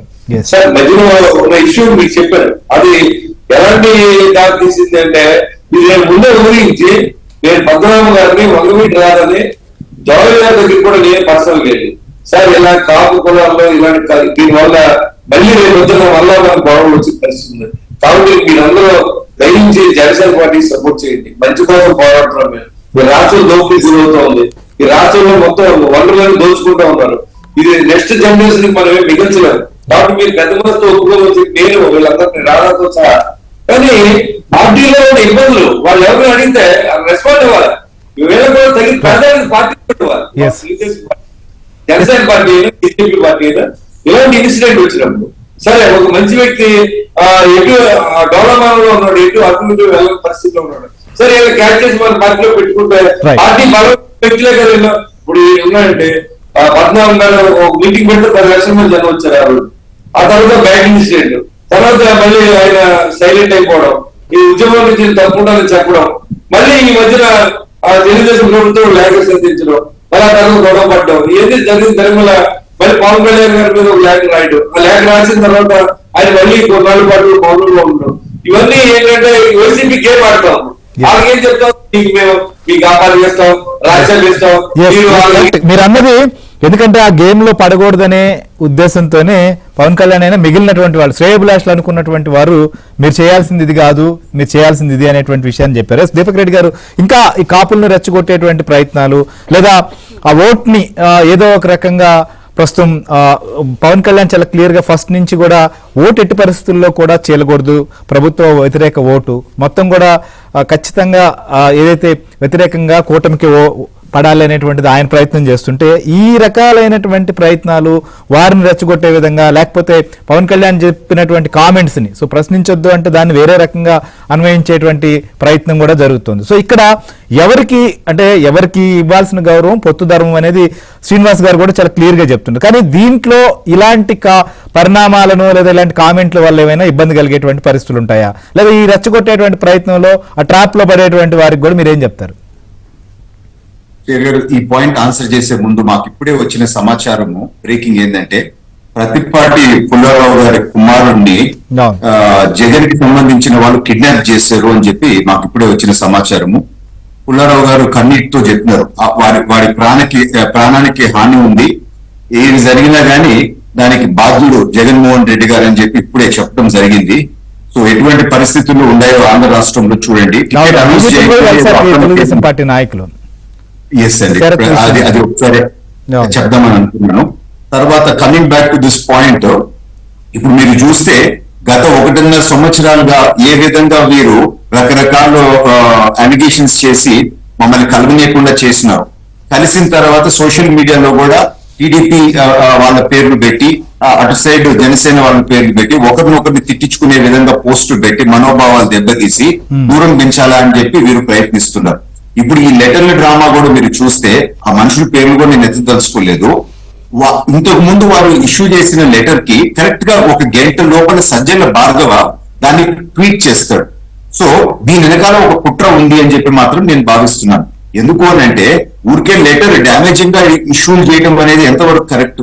మీరు ఈ టైంలో చేతనైతే సహాయం చేయాలి, చేతనైతే మంచి చేయాలి, లేదంటే ఈ 5 సంవత్సరాల్లో జగన్మోహన్ రెడ్డి గారు చేసిన తప్పుల గురించి మీరు మాట్లాడాలా గానీ అసలు అధికారంలో ఉండే వాళ్ళ గురించి మాట్లాడకుండా కేవలము పవన్ కళ్యాణ్ గారిని లేకపోతే మా అలయన్స్ ని టార్గెట్ చేస్తూ మాట్లాడతాం ఎంతవరకు కరెక్ట్? 2019లో రెడ్ల కమ్యూనిటీకి మీరు చూస్తే ఎన్ని టికెట్లు ఇచ్చినారు? అక్కడ సామాజిక న్యాయం ఉండిందా? మీరు ఎందుకు ప్రశ్నించలేదు? అదే విధంగా అడ్వైజర్స్ మీరు చూస్తే ఒకే సామాజిక వర్గానికి అన్ని ఇచ్చినారు, దాన్ని ఎందుకు మీరు ప్రశ్నించట్లేదు? కాపు రిజర్వేషన్ 5% వీళ్ళు తీసేస్తానంటే దాన్ని ఎందుకు మీరు ప్రశ్నించట్లేదు? రాజంపేట లోక్సభ ఎప్పుడైనా ఇండిపెండెన్స్ వచ్చినప్పటి నుంచి బలిజ కమ్యూనిటీకి ఇచ్చేది, అది జగన్మోహన్ రెడ్డి గారు బ్రేక్ చేశారు, దాన్ని ఎందుకు మీరు ప్రశ్నించట్లేదు? 10,000 కోట్లు మేము ఇస్తాం కాపు కార్పొరేషన్ కి అని చెప్పి 100 కోట్లు కూడా ఇవ్వకపోతే ఇవెందుకు ప్రశ్నించట్లేదు? సో ఈ రోజు సోకాల్డ్ కాపు నాయకులందరూ కాపు అని చెప్పి ఒక ముద్ర పవన్ కళ్యాణ్ గారి మీద కేసి ఆ కుట్ర ముద్ర వేయాలనుకుంటున్నారు. కానీ ముందు వారిని ప్రశ్నించే ముందు ఇవన్నీ ఎందుకు ఈ రోజు అధికారంలో ఉండే పార్టీని వీళ్ళు ప్రశ్నించట్లేదని చెప్పి నేను ఈ రోజు సూటిగా ప్రశ్నిస్తా ఉన్నాను. సో వీళ్ళ ఎజెండా ఏంటి అని అంటే వైఎస్ఆర్ పార్టీ ఎజెండానే, వీళ్ళు కోవట్లు అని చెప్పి నేను తెలుపుతున్నాను. అంతెందుకు రాష్ట్రాన్ని 5 ముక్కలు చేశారు, 5 పాలేగాళ్ళకి ఇచ్చినారు. 5 పాలేగాళ్ళు ఒకే సామాజిక వర్గం వాళ్ళు కదా, దాని ఎందుకు మీరు ప్రశ్నించట్టు లేదు? సో ఇవన్నీ మీరు చేయటం లేదు. మీరు చూడండి, నేను ఈరోజు ఛాలెంజ్ చేస్తా ఉన్నాను, ఇటువంటి లెటర్లు ముందు కూడా వచ్చినాయి. అవి వచ్చిన గంట లోపల, అర్ధ గంట లోపలనే వైసీపీ వాళ్ళు దాంతో పాయింట్స్ మాట్లాడుతూ ఉన్నారు, అది ట్వీట్ చేస్తూ ఉన్నారు. సో ఒక అండర్స్టాండింగ్ అనేది లేకపోతే ఇది జరగద్దా అని చెప్పి ఈ రోజు మనం ఇక్కడ నుంచి చూస్తే మనకు అర్థమవుతుంది. ఏమైనా కానీ జగన్మోహన్ రెడ్డి గారిని చూస్తే భయపడేవాళ్ళు, వైసీపీ పార్టీని చూస్తే భయపడేవాళ్ళు. నిన్న పవన్ కళ్యాణ్ గారు 4వ భార్య అని కామెంట్ చేసిన తర్వాత సోషల్ మీడియాలో అనేక పోస్ట్స్ జగన్మోహన్ రెడ్డి గారి మీద తప్పే, కానీ ప్రజలు ఈ రోజు పెడుతున్నారు. అంటే వారు 4th వైఫ్ అనే విధంగా ఫోటోలు దాని మీద కూడా డిస్కస్ చేద్దాం. పోస్టుల గురించి కూడా మనం మాట్లాడదాం. ఇక దీనికంటే ముందు పవన్ కళ్యాణ్ గారు మాట్లాడినటువంటి అంశం, ఎందుకంటే అదే చాలా క్లారిటీ కూడా, ఎందుకంటే సీట్లు కావచ్చు, లేదా అభిమానించేటువంటి వారు, లేదా వాళ్ళ కమ్యూనిటీ నాయకులు కావచ్చు, లేదా శ్రేయోభిలాషులు కావచ్చు, ఏ రకంగా ఉండాలనే దాని మీద కూడా మనం మాట్లాడదాం. ఏంటి శ్రీనివాస్ గారు? నేను ఒకటి చెప్తున్నా, మన డిబేట్ లో కూర్చున్నప్పుడు మనం ఈ దీన్ని పెంచి పెద్ద చేయదు. ఎందుకంటే మీరు దీన్ని మళ్ళీ కోవట్లనే వాడిని ఎంత తీసుకోవాల్సింది నేను పోతాను. ఎందుకంటే ఇది మీకు తెలియదు, నాకు తెలుసు. అభినంద్ గారు కోవట్ కాదు, ఆయన కూడా వైసీపీ నాయకుడి మీద కోర్టులో కేసేసి దాని మీద ఆయన కోర్టులో విచారణ చేయడానికి చేసి పెట్టారు. మొదటి పత్రం కూడా జనసేన టీడీపీ కూటమిలో వచ్చారంటే మనం తీసుకోలేదు. మీరు కోవట్లో ఎలా నిర్వహిస్తారు, దీనే గొడవలు అవుతూ ఉంటాయి. మీరు దాన్ని మళ్ళీ మనం ఏమవుతుంది, మనం అవుతాం దయించి మీరు దాన్ని వెనక్కి తీసుకోవాల్సిందిగా ఇష్యూ అవ్వద్దు, ఇష్యూ అవ్వద్దు. డిస్కస్ చేద్దాం సార్. ఎందుకంటే అంటే ఇక్కడ పవన్ కళ్యాణ్ గారే మాట్లాడిన తర్వాత, లేదా కూటమిలో ఉన్నటువంటి వారు కావచ్చు, మీరు కూడా వెళ్ళి మా ఆయనతో మాట్లాడారు కాబట్టి కొన్ని విషయాలు మీకు తెలుసు. మిగిలినటువంటి అంశాల్లో అక్కడ లోతుగా ఏముందనేది కానీ కూటమికి నష్టం కలిగే విధంగా వ్యవహరిస్తున్నారు అనేటువంటి అంశం కోణంలో కొంతమంది రియాక్ట్ అవుతున్నారు. యామిని గారు మాట్లాడారు సార్. యామిని గారు కొంతమంది ఉద్దేశపూర్వకంగా ఈ పొత్తుని, ఇప్పుడు కూటమిని ఎవరైతే భారతీయ జనతా పార్టీ కూడా చేరుతోంది, లేకపోతే దీనికి కమ్యూనిటీని కులాలకు ఆపాదించో, లేకపోతే జనసేన పార్టీ చాలా క్లియర్ గా పవన్ కళ్యాణ్ గారు కూడా మొదటి నుంచి చెప్తుంటారు, ఇక్కడ కులాల కోసం కాదు నేను పోరాడుతున్నది రాష్ట్రం కోసం అనేటువంటిది. కానీ ఈ రకంగా ఇబ్బంది కలిగించి అక్కడ ఓట్లు చీల్చేటువంటి ఒక కుట్ర అనేటువంటిది జరుగుతోంది అనిపిస్తోందా మీకు? గొడవలు పెడుతూ ఉంటారు.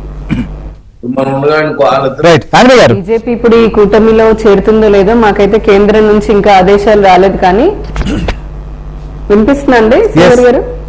చెప్పండి మేడం. యామిని గారు,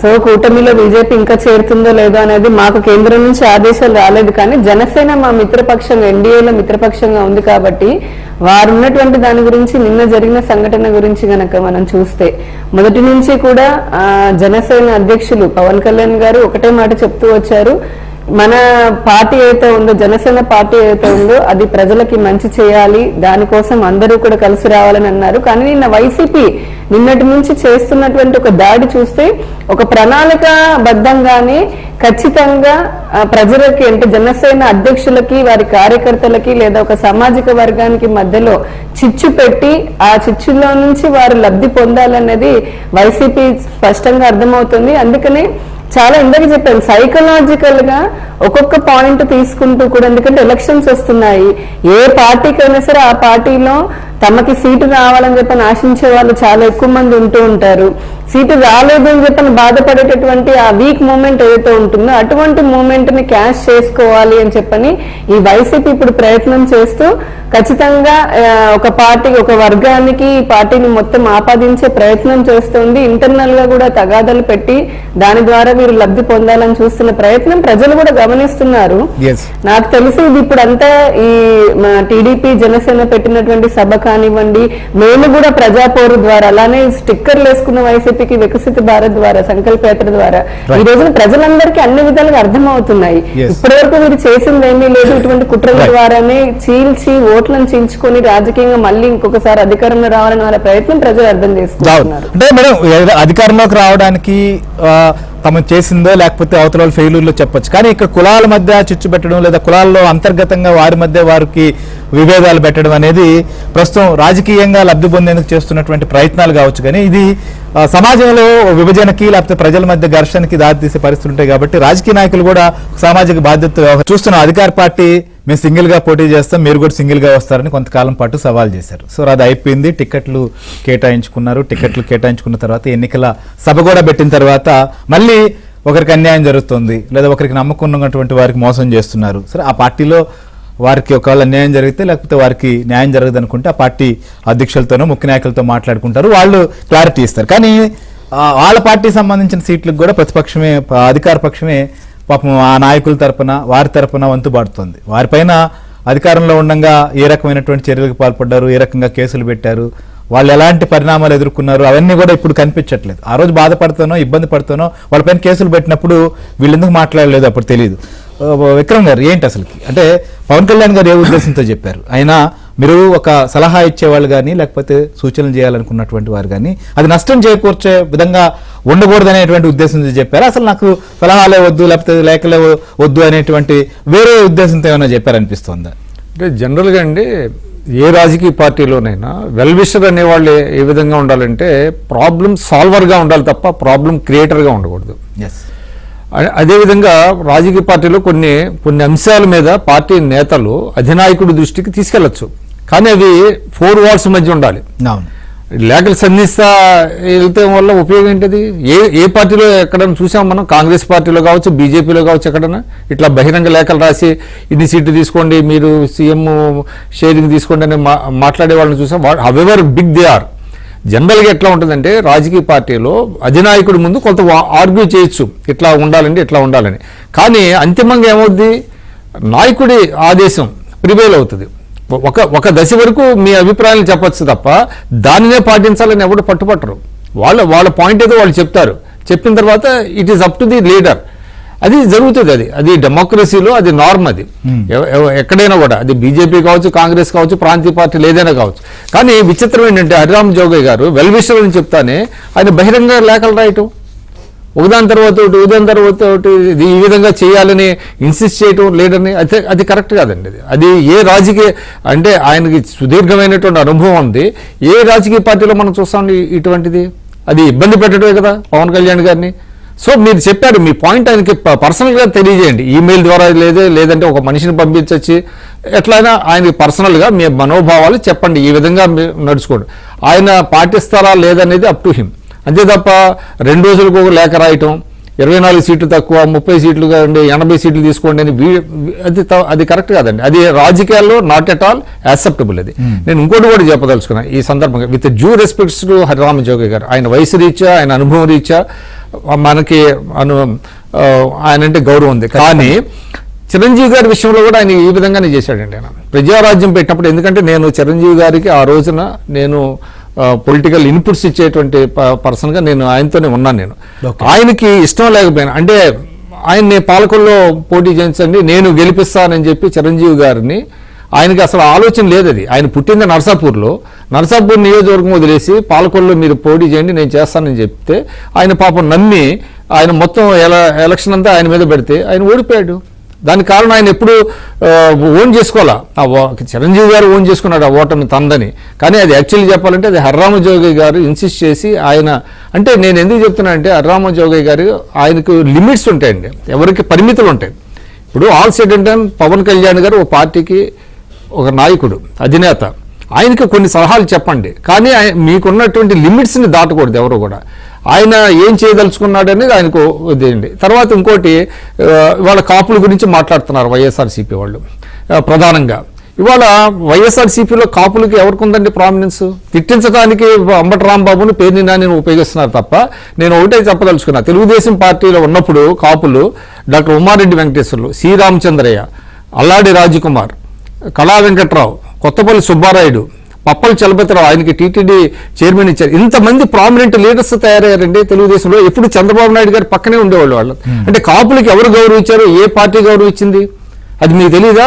రామజోగి గారికి, లేదంటే ముద్రగడ పద్మనాభం గారికి తెలియదా? నేను ఇంకోటి కూడా చెప్తున్నా, ముద్రగడ పద్మనాభం గారు ఒకసారి ఒక చిన్న ఇష్యూలో ఆయన అనుచరుల మీద కేసులు పెట్టారని, పోలీసులు కేసులు పెట్టారని ఇంట్లో కూర్చొని తలుపులు వేసేసుకొని నేను సూసైడ్ చేసుకుంటానంటే all the way Chandrababu Naidu garu ట్రైన్లో వెళ్ళాడు ఆయన సీఎంగా ఉండి, ఏది ఆయన్ని దీక్ష విరమింపజేయడానికి. తలుపులు తీయలేదు ఆయన, మళ్ళీ వెనక్కి రావాల్సి వచ్చింది. ఎందుకు నేను చెప్తున్నానంటే పార్టీలో పట్టు విడుపులు ఉంటాయండి, అవన్నీ బహిరంగంగా చెప్పేవి కాదు. కొన్ని అంశాలు విత్ ఇన్ ది 4 walls, ఆ వ్యూహాలు ప్రతి వ్యూహాలు ఉంటాయి. అందరూ ఇప్పుడు చంద్రబాబు నాయుడు గారికి అనేక మంది సలహాలు ఇచ్చేవాళ్ళు ఉంటారు, కానీ వాళ్ళు బహిరంగంగా లేఖలు రాయరే. కాంగ్రెస్ పార్టీకి ఉంటారు, బీజేపీకి ఉంటారు. వాళ్ళు పార్టీ ప్లాట్ఫామ్ మీద వాళ్ళు డిస్కస్ చేసుకుంటారు, కొన్ని అంశాలు చెప్తారు. ఇది ఫైనల్ పాయింట్స్ ఏమిటి మీరు ముందుకు తీసుకెళ్ళి ఇవి పాటిస్తే బాగుంటుందని చెప్తారు. కానీ అల్టిమేట్ గా ఇట్ ఈస్ వచ్చేటప్పటికి ఎవరు అధినేత ఇష్టం అది వదిలిపెడతారు. అంతే తప్ప నువ్వు ఇన్సిస్ట్ చేసి మీరు ఈ విధంగా చెప్పండి, లేదంటే నేను పార్టీ మారిపోతాను, లేకపోతే ఈ విధంగా మనోభావాలు దెబ్బతింటే పలానా. ఇది ఏంటి పవన్ కళ్యాణ్ గారు చాలా సందర్భాల్లో చెప్పాడు, నేను ఒక కులం కోసం నేను ఈ పార్టీ పెట్టలేదు అని చెప్పాడు. ఎందుకంత ఆయన మీద ఎందుకు మీరు అంత తీసుకుంటారు? ఆయన యాజ్ ఇఫ్ ఆయన గ్రిప్ లో ఉన్నట్టుగా ఎందుకు భావిస్తున్నారు? ఈ సందర్భంగా ఇంకోటి నేను చెప్పదలుచుకున్నా, పవన్ కళ్యాణ్ గారి లోపం కూడా కొంత ఉంది. ఎందుకు అసలు వాళ్ళకి అంత ఇవ్వాల్సినటువంటి అవసరం లేదు. పాప ఆయన పెద్దరికమని ఆయనకు హెల్త్ బాగోకపోతే ఒకసారి వెళ్ళి పరామర్శ చేశారు. ఆయన చేసినంత వరకు బాగానే ఉంటుంది. అంతే తప్ప ఆయన మొదటి లెటర్ రాసినప్పుడే this is not the way, మీరు ఏదైనా ఉంటే నాకు పర్సనల్గా తెలియజెప్పండి, పబ్లిక్గా మీరు లేఖలు రాయొద్దు, అది పార్టీని దెబ్బతీస్తుంది, ఇది రాజకీయాల్లో కరెక్ట్ కాదు ఇది అని చెప్పి ఉండాల్సిందే అనిపిస్తుంది నాకు.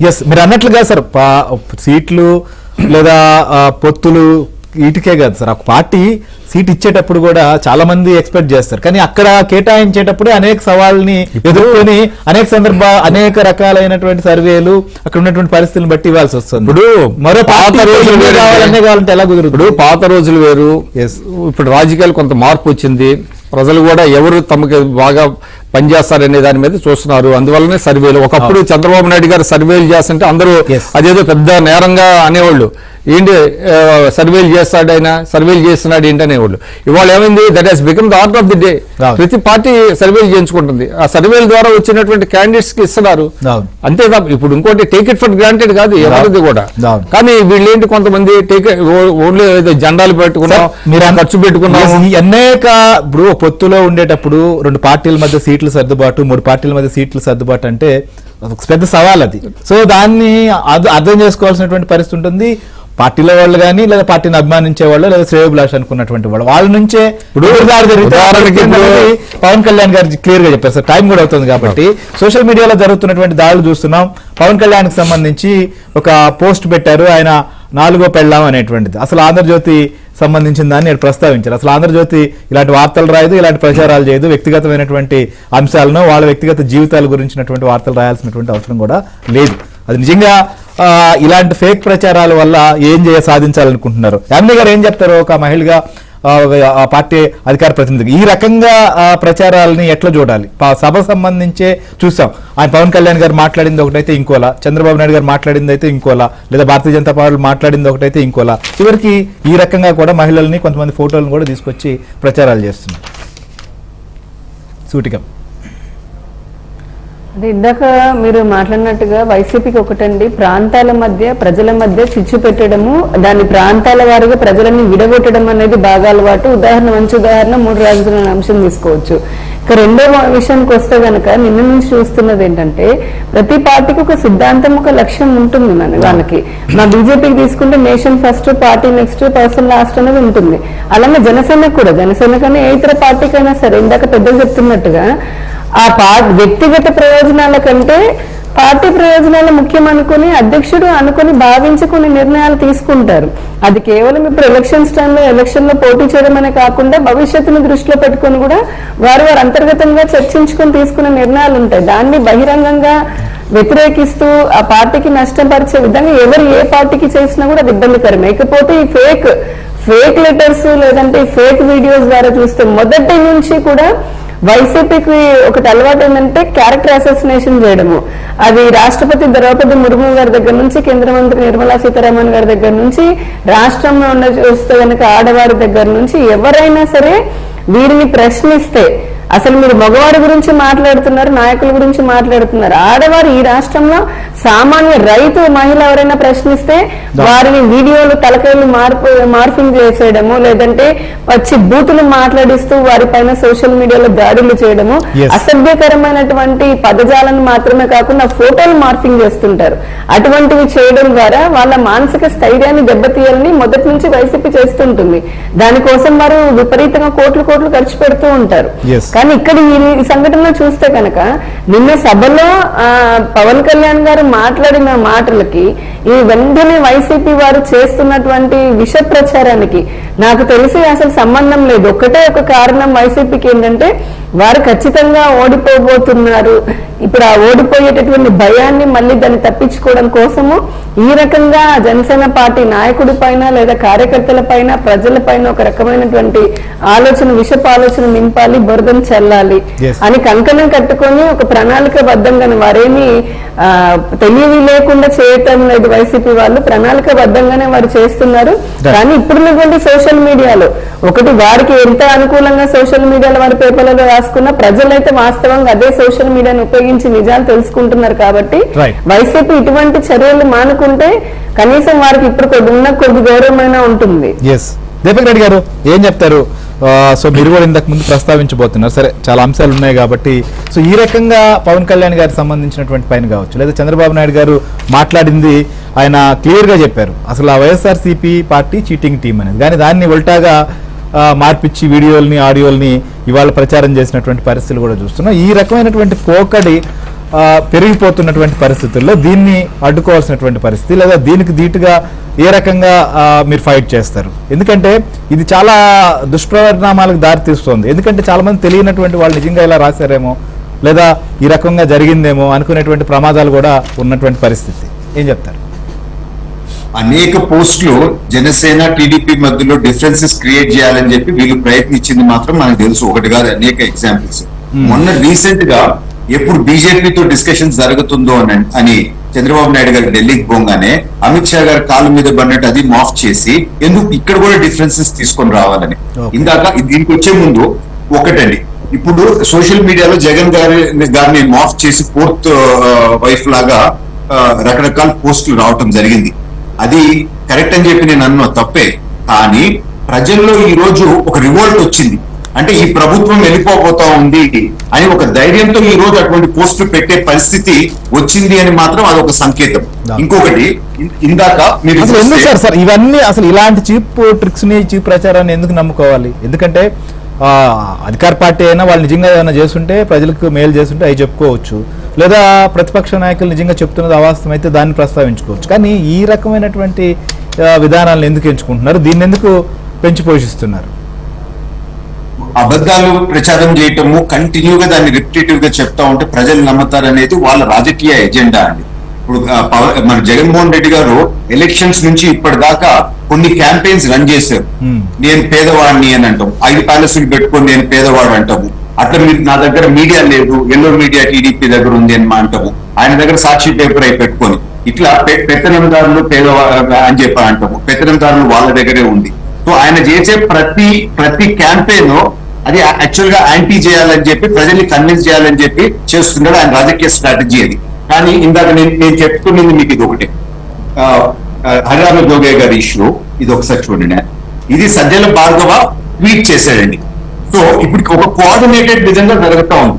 మీరు లెటర్ రిలీజ్ చేస్తారు, ఆ లెటర్ లో ఉండే పాయింట్స్ ని ఇమ్మీడియట్ గా వైసీపీ నాయకత్వం సపోర్ట్ చేస్తుంది. అదే పాయింట్స్ మళ్ళా వైసీపీ నాయకులు ప్రెస్ మీట్లు పెట్టి అటాక్ చేస్తూ వస్తారు. సో ఇది మీరు చూస్తే మంచి చేస్తున్నట్ట, చెడు చేస్తున్నట్ట. సో దీంతో ఈ విధంగా వైసీపీ దాని బెనిఫిట్ పొందుతా ఉంది. పవన్ కళ్యాణ్ గారిని ఇంకా ఎక్కువ ఇబ్బంది పెట్టాలని ప్రయత్నిస్తున్నారు అని ఆయన వెల్ విషర్ అయితే ఆయన వైఖరి మార్చుకోవచ్చు కదా. అదేదో చెప్పే లెటర్ ఏమో వాళ్ళకి డైరెక్ట్ గా పంపించచ్చు కదా. సో దీని వెనకాల అర్థం ఏంది?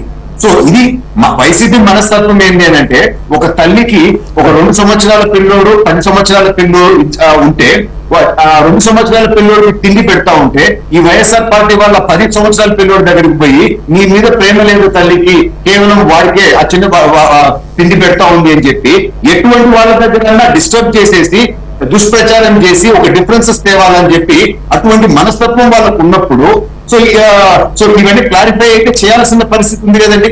ఇందాక నేను ఒక క్యాల్కులేషన్ దేనికి ఇచ్చినాను అని అంటే, వీరు చెప్పినంత అన్యాయమైన పరిస్థితులు లేదు, విన్నబుల్ క్యాండిడేట్స్ కి ఇస్తామని చెప్పి ఇద్దరు అధినేతలు మాట్లాడినారు. ఈ రోజు లక్షలాది కోట్లు వీళ్ళు దోచుకొని 5,000 రూపాయలు పర్ ఓటు వీళ్ళు ఇచ్చేదానికి రెడీ అయితే 2 లక్షల ఓట్లు అంటే 100 కోట్లు పంచేదానికి కావాలా, 20 కోట్లు పైఖర్చుకు కావాలా, 120 కోట్లు. సో 2,000 రూపాయలు పర్ ఓటు ఇచ్చినా గానీ 2 లక్షల ఇంటూ 2,000 అని అంటే 40 కోట్లు అది, అండ్ 20 కోట్లు పై ఖర్చులకి అంటే 60 కోట్ల నుంచి 120 కోట్లు ఈ రోజు వాళ్ళు ఖర్చు పెట్టేదానికి రెడీ అయితే, సరైన క్యాండిడేట్ దానికి నీట్ గా నిలిచే వాళ్ళు కూడా ఇటు సైడ్ ఉండాలి కదండి. ఎంతో కొంత అంత ఇకపోయినా కానీ కొంచెమన్నా ఇచ్చేటట్టు, కొంచెమన్నా మేనేజ్ చేసి ఖర్చు పెట్టుకునేటట్టు ఉండాలి కదా. సో అటువంటి వాళ్ళని చూస్ చేసి మేము పెడితే ఈ రోజు అక్కడ డిఫరెన్సెస్ తేవాలని చెప్పి ఎన్ని రకాల ప్రయత్నాలు మీరు చేస్తున్నారో ఒకసారి గమనించాలా అని చెప్పి దానికోసమే ఒక క్యాల్కులేషన్ ఇవ్వడం జరిగింది. ఆ హరిరామారావు జోగయ్య గారి ప్రూఫ్ కూడా ఈ ట్వీట్ ద్వారా నేను చెప్పడం జరిగిందండి. రైట్ విక్రమ్ గారు ఏం చెప్తారు ఫైనల్ గా? ఈ ప్రస్తుతం అంటే మీరు అన్నట్లుగా వాళ్ళు ఏ సభలైనా పెట్టుకోవచ్చు, ఎంతమందినైనా తరలించుకోవచ్చు, లేదా ఎవరి బలాలు వాళ్ళు చూపించుకోవచ్చు, కానీ జరిగిన తర్వాత ఆ సభ పైన నిజంగా వారికి ఏమైనా అభ్యంతరాలు ఉంటే కూడా మాట్లాడొచ్చు, మీడియా ముందుకు వచ్చే అవకాశం ఉంది. కానీ ఇట్లా వ్యక్తిత్వ హననానికి పాల్పడడం, మాట్లాడినటువంటి దాన్ని మార్చి చంద్రబాబు నాయుడు గారు అన్నమాట అన్నట్టుగా, లేకపోతే ఆయన మరోలా అర్థం వచ్చేలాగా చేస్తూ ఈ రకమైనటువంటి ప్రయత్నాల వల్ల లబ్ధి చేకూరుతుందా? దీనికి ఓటర్లు ప్రభావితం అయ్యేటువంటి పరిస్థితి ప్రస్తుతం ఉందా? అసలు అది బూమరాంగ్ అవుద్దండి. ఇప్పుడు అతి సర్వత్ర వర్జీయత అంటారు కదా, అతి ఏదో మొదట్లో అయితే నమ్ముతారేమో కానీ పదే అది ఆ విధంగా చేయటం, మార్చేయటం, అదే డీఫేక్ అని ఇటీవల కాలంలో వచ్చింది కదా, ఆ రకంగా చేయటం అనేటువంటిది వాళ్ళందరికీ తెలిసిపోయింది. డీఫేక్ అనేటువంటిది ఒక టెక్నాలజీని ఉపయోగించారు, అదేవిధంగా రకరకాలుగా చేస్తున్నారు అనేటువంటిది ఉంది. కాబట్టి వాళ్ళు ఏదైతే ఆశిస్తున్నారో వాళ్ళకి ఏదో టెంపరీగా వాళ్ళు సంతోషిస్తారు, అది వైకేరియస్ ప్లెజర్ అంటాం.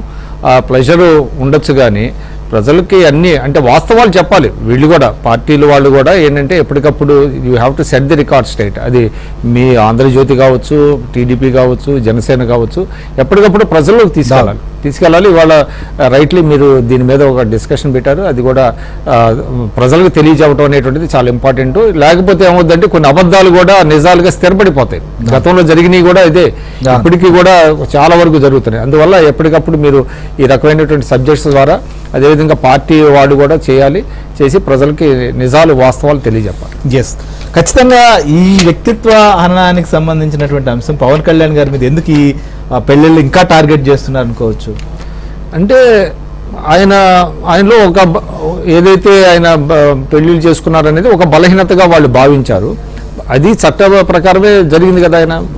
ఆయన నిన్న కూడా చెప్పారు కదా, అవును, ఆయన విడాకులు తీసుకున్న తర్వాత మళ్ళీ పెళ్లి చేసుకున్నారు. దానిని ఒక అంశంగా మార్చుకొని దానిని ఆయన్ని సాఫ్ట్ టార్గెట్గా చేసుకొని చేస్తున్నారు. రైట్, ఖచ్చితంగా మీరు అన్నట్లుగా ఈ అంశాల విషయంలో వ్యక్తిత్వ హననం కావచ్చు, తప్పుడు ప్రచారాల విషయంలో ప్రజలు కావచ్చు, పార్టీలు కూడా అప్రమత్తంగా ఉండాల్సినటువంటి పరిస్థితి ఉంది. సో ఆంధ్రజ్యోతికి అయితే మాత్రం ఇలాంటి ప్రచారాలకు సంబంధం లేదనేది మాత్రం చాలా క్లియర్గా చెప్తున్నాం.